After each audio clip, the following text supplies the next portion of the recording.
اعوذ باللہ من الشیطان الرجیم بسم اللہ الرحمن الرحیم یقول یا لیتنی قدمت لحیاتی فیومئذ لا يعذب عذابه احد ولا يوثق وثاقه احد یا ایتها النفس المطمئنہ ارجعی الی ربک راضیۃ مرضیہ فادخلی فی عبادی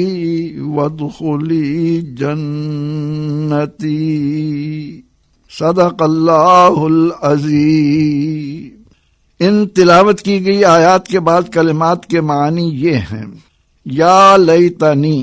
اس کے معنی ہے اے کاش میں نے، قدمت، اس کے معنی ہے آگے بھیجا ہوتا میں نے، لا يعذب کے معنی ہے نہیں عذاب دیا جائے گا، لا یوثق کے معنی ہے نہ باندھ سکے گا،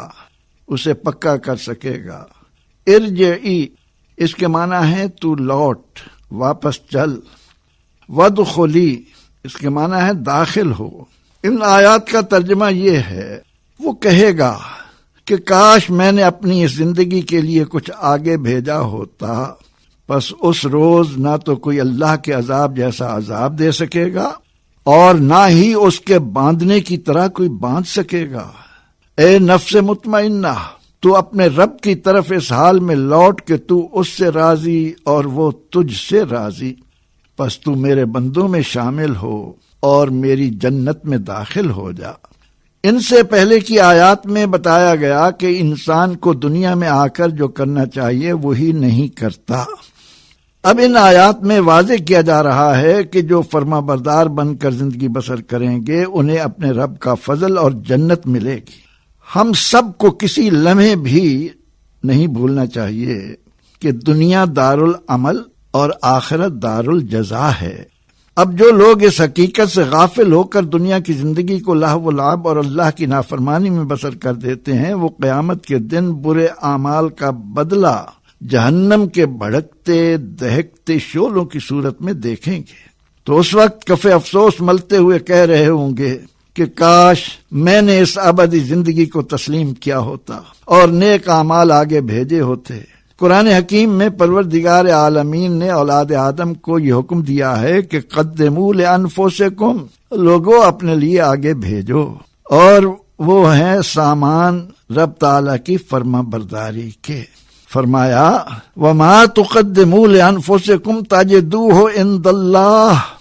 لوگوں تم جو بھی آگے بھیجو گے اسے اللہ کے ہاں موجود پاؤ گے۔ علماء بیان کرتے ہیں کہ ایک صحابی رسول اللہ صلی اللہ علیہ وسلم کی خدمت میں آئے اور عرض کی یا رسول اللہ مجھے موت سے ڈر لگتا ہے، تو آپ نے فرمایا اپنا مال آگے بھیج، جب تیرا مال آگے جائے گا تو تیرا دل بھی کرے گا کہ تو بھی اپنے مال کے پاس جائے۔ ان آیات میں بتایا گیا کہ قیامت کے روز جہنم کو دیکھ کر انسان کی غفلت کے سارے نشے اتر جائیں گے، سراپا فرما برداری کا جذبہ پوری قوت کے ساتھ اجاگر ہوگا، اور اس منظر کو دیکھ کر ہوک اٹھے گی کہ اے کاش مجھے اپنی یہ زندگی یاد رہتی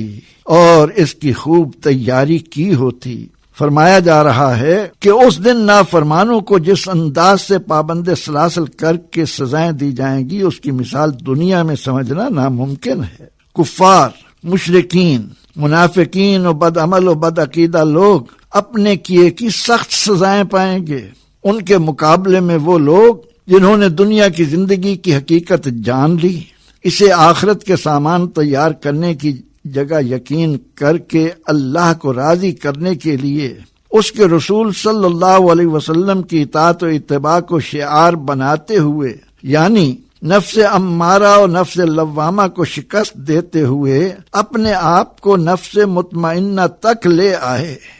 علماء فرماتے ہیں کہ جس طرح مچھلی کو پانی میں سکون و قرار نصیب ہوتا ہے، اسی طرح جس شخص کو اللہ کا ذکر کرنے میں سکون و لذت اور اطمینان ملنے لگے تو وہ جان لے کہ وہ اپنے آپ نفس مطمئنہ تک لے جا چکا ہے۔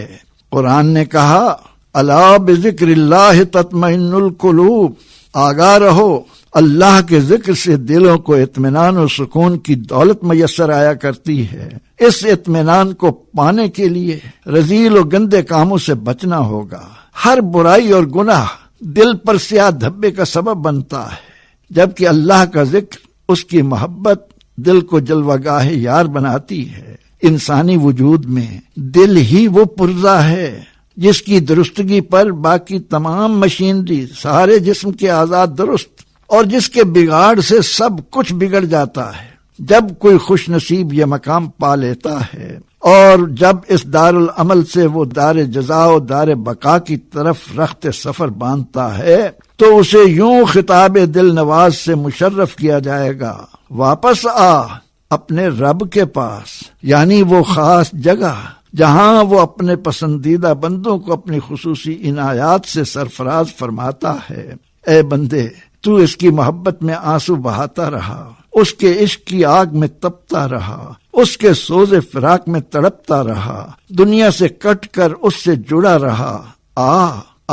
اب وہ فراق کی طویل و گمبھیر رات سحر آشنا ہو رہی ہے، دوریاں سمٹ رہی ہیں، پردے لپیٹے جا رہے ہیں۔ اپنے بےتاب دل اور بے قرار و مضطرب نگاہوں سمیت حاضر ہو جا، اور کس شان و آب و تاب سے ڈرتے لرزتے گھبراتے نہیں، متفکر ہو کر نہیں، کہ جس مالک کو، جس خالق کو، جس رب کو، عظمت و ہیبت و جلالت شان والے کو راضی کرنے کے لیے تو جیتا رہا، جی کر مرتا رہا، آہیں بھرتا سسکتا رہا، جس کی یاد تیرا سرمایہ حیات بنی رہی، وہ راضی بھی ہوا یا نہ؟ اس خوف کو، اس خدشے کو، اس وسوسے اور کھٹکے کو تیر کے جھٹکے کے ساتھ دور پھینک، حریم ناز میں آ، اس شان سے آ، مچلتا دمکتا مہکتا لہکتا آ کہ تو رحمان و منان و حنان و دیان و سبحان، رحیم و کریم رب سے راضی، اور وہ بندہ نواز و قدر شناس بھی تجھ سے راضی۔ سوچئے کتنی بلند و بابرکت قسمت ہے اس خاکسار کی جو ان عنایات و تجلیات میں اپنے رب کے حضور پہنچا۔ میرے بندے عمر بھر میرے لیے سانس لینے والوں، قدم اٹھانے والوں، صلات و نسک، حیات و ممات کو وقف کرنے والوں، جہاں بھر سے روٹھ کر میری بندگی کی پہچان بن کر یہ بلند مرتبہ و حیات جاویداں پانے والوں، آؤ تم بھی ان میں داخل ہو جاؤ، ان میں شامل ہو جا، اور میری وہ جنت جو میری ذاتی و صفاتی تجلیات کا مرکز و محور ہے، اس میں داخل ہو کر حیاتاً طیبہ کے مزے لوٹ۔ او دنیا والو، یہ ہے اللہ والوں کی دنیا۔ اے اللہ ہمیں توفیق دے، ہمارا انجام توفنا مسلما والحقنا بالصالحین، آمین یا رب العالمین۔ وآخر دعوانا ان الحمد للہ رب العالمین۔